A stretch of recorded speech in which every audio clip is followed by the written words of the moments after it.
I was just going to show a couple of these photographs here from Apollo 15. This is the Apollo 15 craft, just as you see it mounted here after it's recovered. Okay. And a close-up picture of it. And there it is in the water. And just look at the surface area on here that you're looking at. And there it is in splashdown.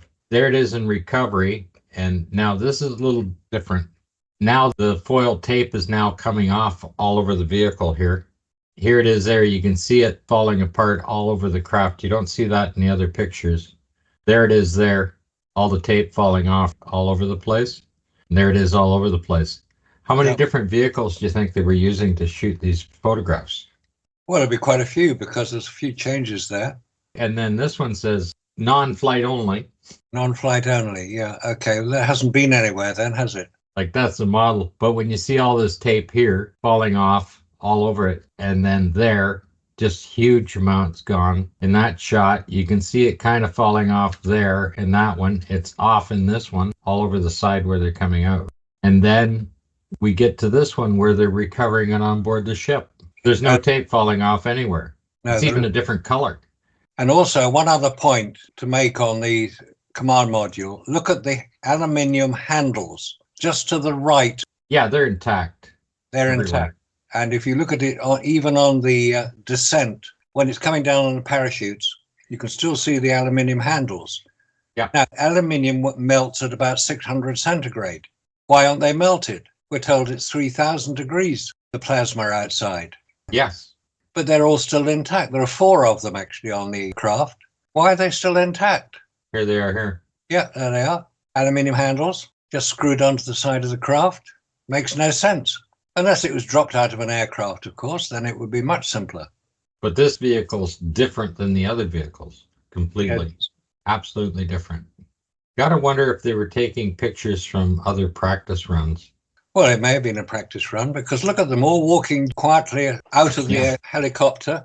And if you've seen the Russian craft landing in the Soyuz capsule, they have to be carried out of the craft. These guys are just walking as if they've been a little stroll in the afternoon. And if you look closely at their hands, they claim they had abrasions from wearing the gloves. Yeah. These guys don't have anything. He's got his wedding ring on and his own watch.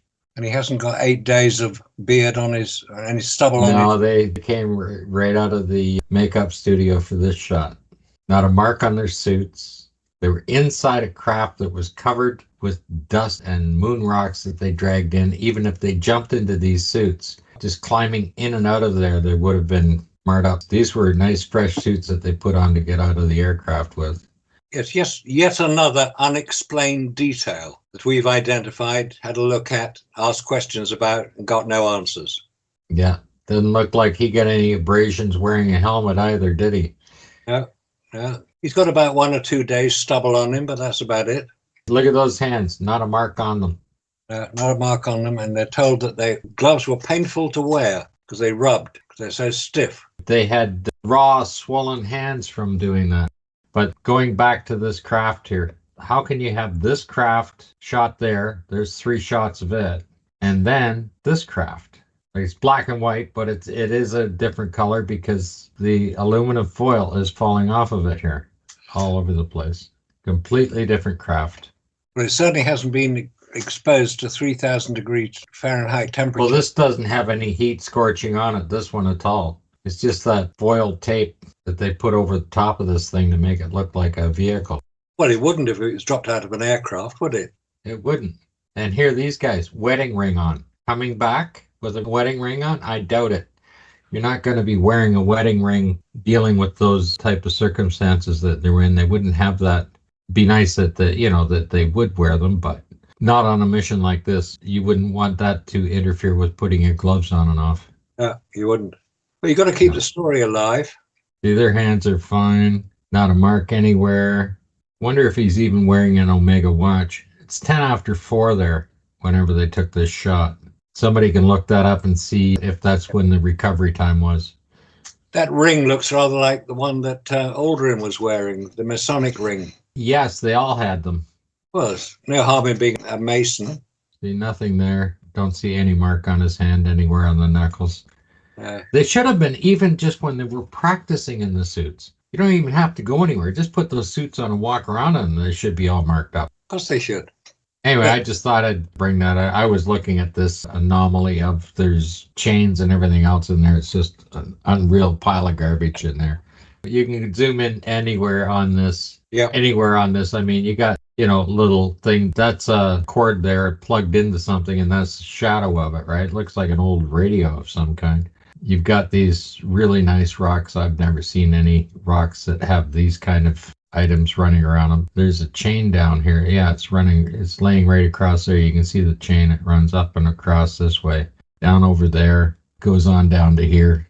Just anomalies, unbelievable in here, right? It is a junkyard. It truly is a junkyard. Where E.T. dumps his previous model. Look at this stuff. I mean, you can see the bolt holes through there. You can see the bolt running through there. Beautiful round. Like, where do you get this stuff from? Does look pretty odd, that. There's other ones over here where there's pieces of equipment. This is connected up here. It almost looks like a TNT charge or something like that laying on the ground. Perfectly round, eh? You can just scoot through all of this and just see, look at this stuff wiggling around, snaking around all over the place. I've never seen rocks like that in my life. No, it's the dump yard at Cinder Lake. Look at this piece of wire sticking up and wrapped around. Just comes right up and around. Beautiful cone shape here, whatever that is, with a stripe on it. Just nature's finest. Like I said, I was just horsing around looking at stuff. I was looking for the next Buzz Aldrin and next wet flag. Oh, talking of Buzz Aldrin, there's a new film coming out. It's called Apollo 13 Survival. It's on Netflix from next week. And it's a story of the kids who were involved. There's some of the kids watching the launch of Apollo 13. That will be April the 11th, 1970. And they've obviously grown up a bit, and they've now made a film about them. And there's a picture there. I don't know if you can see that. This is watching the return of Apollo 13. And there's Buzz Aldrin, and in the background, Neil Armstrong looking a bit bored by the whole thing, and Jim Lovell down there. And there's the Apollo 13 command module, which is now in Kansas Cosmodrome, we're told. But there's another one at Grand Rapids Museum, which doesn't look anything like it. This is Apollo 13 Survival, due out next week on Netflix. There's a big article about it here in the Telegraph. What does it say there? Mum never allowed us to think Dad wouldn't make it back to Earth. That's Jim Lovell. Ahead of the new film, the children of Apollo 13 Commander Jim Lovell recall the trauma of his final mission. Oh dear. Did it ever talk about what happened to in Apollo 13 on what happened to the descent stage? No. Like the LEM itself? No, they don't mention that.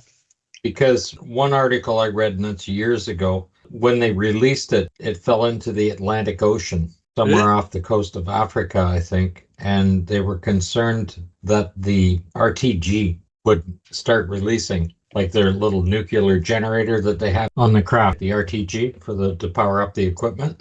And of course, they were saying in the article that it would be safe for at least 1,000 years until, like, the casing on it, that it wouldn't break apart even on re-entry or whatever. Yeah, that's what they say. And it's like a couple of miles down or something like that. Well, why, if they're going to recover stuff, if you got guys like Bezos, who's able to go out and 3.5 miles down, recover an engine, they obviously tracked the re-entry of the LEM itself into Earth's orbit.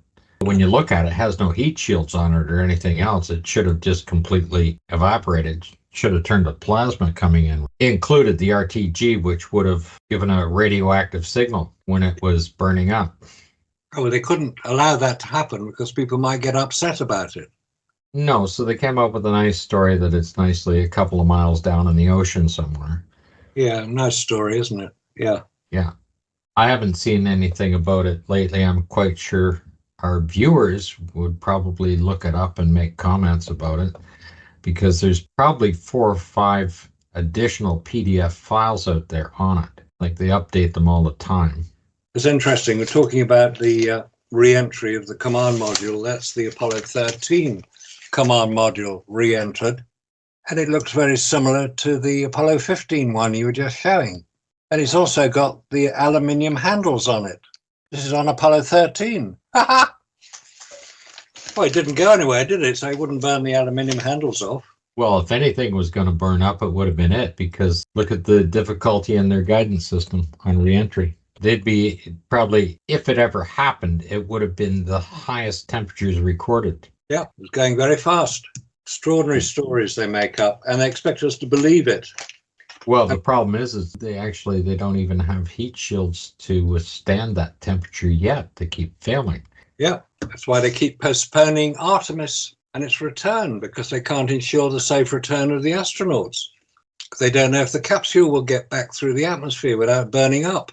I think they're using that as a grand story to keep interest in space and Apollo missions and, Mars missions, the next lunar attempt or whatever. They just want to have all of that there, saying, look, it's not easy, that we're having these difficulties. They're probably off in a studio somewhere filming the thing. I was sent a whole bunch of stuff on Chinese fakery on the ISS and stuff like that, doing a experiment. I showed Robert. It's quite wild because they put a so-called a plastic or a sponge ball in some water and they push it down and it stays down in the water because they're in zero gravity, so it doesn't float. But the water itself is sitting in the glass, has a level surface, and it's on the bottom. It doesn't float out.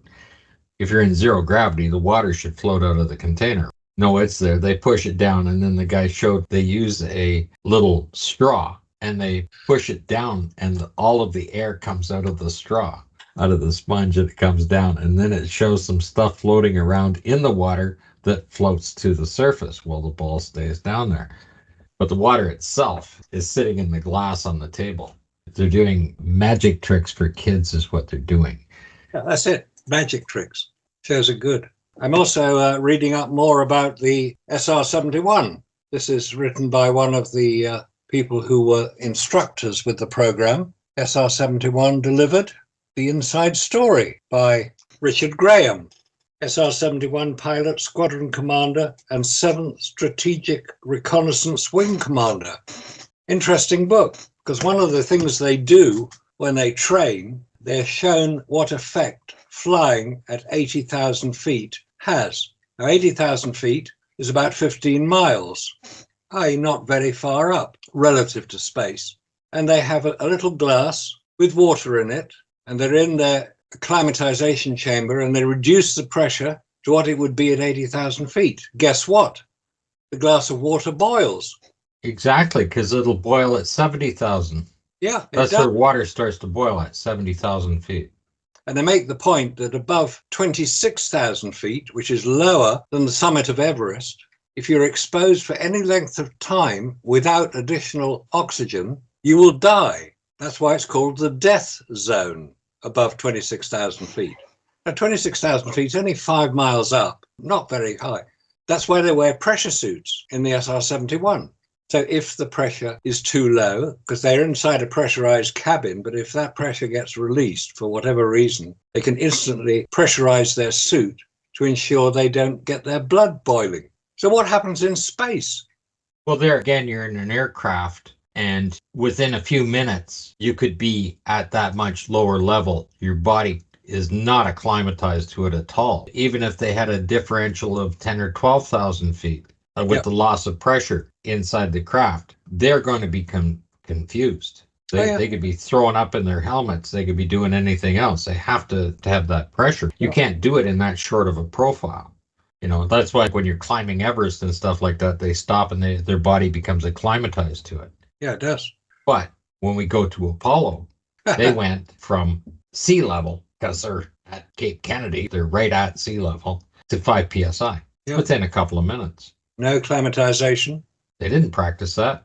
They weren't put into chambers. They weren't given any kind of testing. You can't find any documentation on testing to see if these individuals could handle that much of a differential in that short of a period. And not only that, they're maintaining it. And if you read any other articles on people that go up to high altitudes even like tourists and stuff like that. They're okay, even if you go to Lake Titicaca or whatever, it's 12,500 feet. And they're spending a few hours getting up there, not just a few minutes, but they're only up there for a few hours and then they come back down. Now, depending on where you are as a tourist, if you're coming from sea level, you're definitely going to have the effect. If you lived in Colorado all your life and you're already at 5,000 feet, you could probably do the difference. But those are real effects of just the atmospheric pressure differentials that the body has to have. And you will not find in the Apollo missions dealing with that, because basically they're going from sea level to 35,000 feet within 2 minutes. Makes no sense. And maintain that. Their body can't handle that. Nobody's body can handle that. That's why I find examining the SR-71 and the problems that had and how they were overcome is a very interesting parallel with Apollo, because they were both being developed at the same time. The early to mid-1960s was when the SR-71 was being developed. All right, in secret, it was flying out of Groom Lake, aka Area 51. That's where it flew its first test missions, or first test flights out of Groom Lake. It was secret. But Apollo wasn't secret, and now we're finding out why it wasn't secret, because they didn't know what the hell they were doing. And nobody else did either, so we couldn't question it. Now, 55 years later, nearly 60 years later, we can begin to question it. And that's why I think comparing the technical aspects of the SR-71, the Blackbird, is a very good exercise. I'm also looking into the X-15 flights, at the edge of space, the X-15 flight program. That was prior to the SR-71. Again, very interesting stories. Milton Thompson, forward by Neil A. Armstrong. Heard of him? You can imagine the shape of those planes in the 60s. If they're flying around, they would have inspired a few UFO sightings, wouldn't they? Oh, they could well have done. You never see a plane or anything of that shape, and there they are. I don't care where they were secured in Area 51. They're flying all over the place. And people are looking up in the sky going, there's a UFO up there, because it's unidentified. It is unidentified because nobody had acknowledged it at that point. Nobody knew any aircraft like that in that design existed. Interesting stuff when you start looking into different aspects of a similar program. Yeah, it is. It is quite interesting. And the funny thing is we seem to have hit the ceiling at that particular. We accelerated to a certain ability as far as aircraft flight and everything else. We haven't exceeded that yet. Yeah, the SR-71 still holds the record for flying across America from Los Angeles to New York. 64 minutes it took, just over 2,400 miles. And that plane that got that record is now in the Air and Space Museum in Washington. That's why it flew there. That plane was extraordinary. It has height records, fly to 80,000 feet and come back and land, flying at Mach 3, 2,100 miles per hour. Yeah, see, then they tried to take that technology and put it into a commercial air flight, right, in the Concorde. Concorde that started in the late 1960s. Concorde, spelled with an E. The French version of the word Concorde spells with an E. That's why it has an E on the end. That was flying at Mach 2, about 1,300 miles an hour. Looking into parallel technologies between Apollo, the SR-71, Concorde, the X-15, it's very interesting looking at how advanced some of those aircraft technologies were relative to Apollo. It's almost as if they weren't using what was available, because the Apollo command module was built of aluminium. Why was the SR-71 built of titanium? Because titanium is light as aluminium and can withstand far higher temperature variations, but they didn't use titanium, they used aluminium. Well, titanium is a little more brittle. Yeah, it is brittle. Didn't seem to affect the SR-71 very much. It certainly wouldn't be able to take the G-forces that some of the other planes were using if you make it more brittle, right? Yeah, up to a point. What is interesting is we seem to hit in the 60s and 70s, we seem to hit a maximum amount of technology as far as flight goes. We haven't come much forward like we have much larger aircraft, more capable aircraft. The fuel efficiency is up there. The handling of the aircraft itself, the technology that's gone into that, and the guidance systems and all of that stuff is certainly there. But height-wise, speed-wise, everything else, nothing has really changed. They really maxed out in the late 50s and 60s. They really maxed out what a plane was capable of flying. And they did that without computers. Yeah, slide The rules. things were hand designed and built. And if you realize people like Neil Armstrong and that had to get in and fly the things. Yeah. They had no idea if they could fly. And then when they did fly them and found out that they flew well, it's like, find out where the limits are on the plane. They didn't have a computer simulated to say, hey, the wings are, you pull out of a dive at this G-force, the wings are going to snap right off. No, they went out and they actually did it. They measured the G-force until the wings snapped off, and then these guys hit the ejection seat. They probably popped out on those ejection seats. It was just like every other day at work, right, for them. We haven't come forward. We don't have materials. We don't have fuels. We don't have engine designs, anything that supersede what was happening then. We've refined them, but we haven't hit the next level. And that's the same thing with rocket technology. Liquid fuel isn't going to get us anywhere. It's too heavy. It has its own weight penalty that is so restrictive to get us anywhere as far as traveling in space. People don't understand that. Not to mention how dangerous it is to have it on board. Well, Musk demonstrates that with his unexpected rapid disassembly of equipment. Yeah, he hasn't put any people on it yet, has he? No. I think it would be interesting if we went over that document that showed that it was possible sabotage of Apollo 1. It's interesting on page 8 because it's redacted quite a bit. This is on page 8. It says 5 a.m. Eastern Standard Time, urgent, 1/29/1967 memo to Director and New York, Washington, via Washington, encoded from Cincinnati 290840. And this is regarding the Apollo rocket fire, Cape Kennedy, Florida, January 27th, 1967, possible sabotage.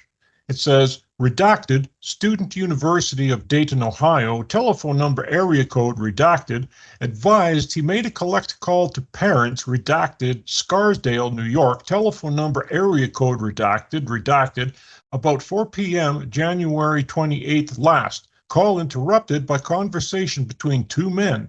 This conversation completely cut off, redacted, connection, and very clear. Neither identified selves. One man did the talking in well-spoken, authoritative manner. Redacted only definitely recalls two words, Apollo and Pentagon.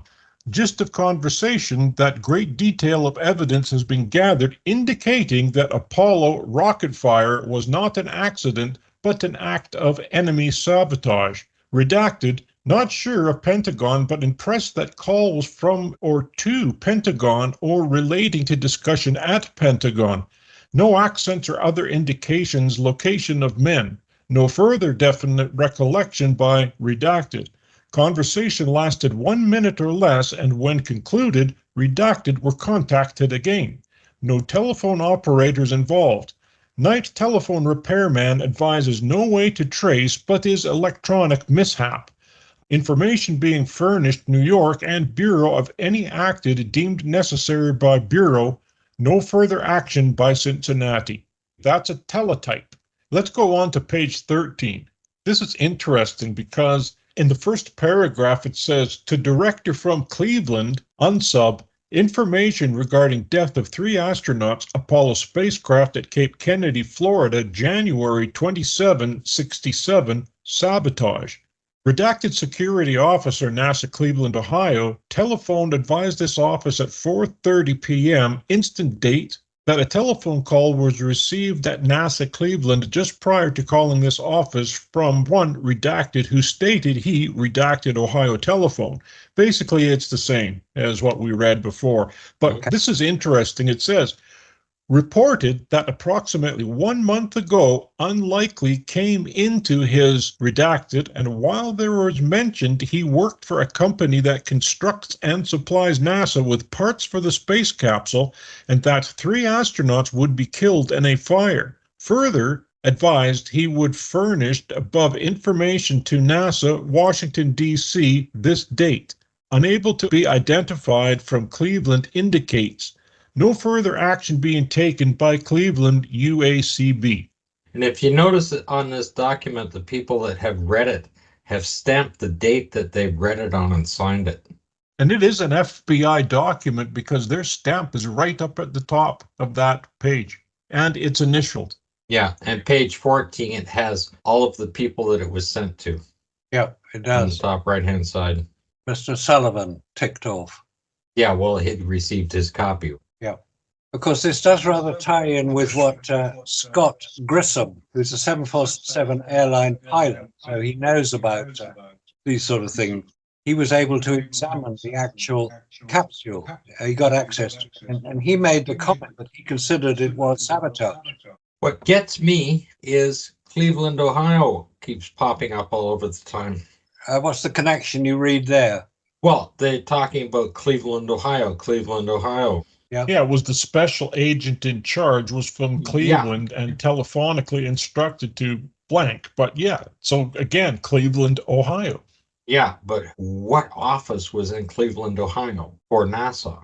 It could have been from the director of the FBI, but this is interesting because it says to Saks, Cincinnati, New York, Tampa, from director of FBI, Apollo rocket fire, Cape Kennedy, Florida, possible sabotage. It says to Cincinnati. See, and then here another one, somebody else said that he worked at a factory in Columbus, Ohio, which were parts for the space capsule. So there was stuff there. But why would this information be going back to these people in particular that they knew in advance that something was going to happen? This is where the space capsule was being built and the parts for the space capsule was being there. So they knew the technical aspect of that machine and whether it would catch fire or not. And they might have also designed it to catch fire because they're the manufacturer. They're putting this thing together. You see, it's interesting here that on page 10, the last paragraph, it speaks of enemy sabotage. But then at the very end of it, it says the substance of the conversation overheard by redacted has absolutely no basis in fact. If it had no basis, then why are they going to all this trouble to subpoena telephone operators? And this is just strange. Well, somebody had an idea that it was quite intentional, and they were trying to put together the information about that. If this thing was designed into the thing, they knew it was going to catch fire. And the guys that built it would know how to make it catch fire. And they'd also know how to keep that door shut for 20 minutes as well. 20 minutes to open the door is absolutely ridiculous.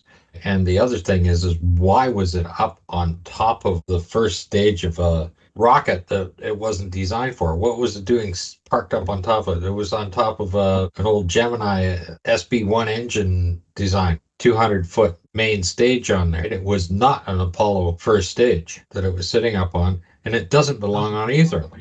Now you get to page 14, and it says a little bit something different. It says here at the top there, now the redacted has been changed to informant, but it says informant Shreve, Ohio, white male, 23, a high school graduate employed blank blank, Worcester, Ohio, stated unsub appeared at blank blank, Ohio, where blank employed part-time about 2.5 to 3 months ago. The redacted stated he, redacted Ohio, redacted, all engaged in conversation. Unsub claimed to be looking for Indian chief's grave by extrasensory perception.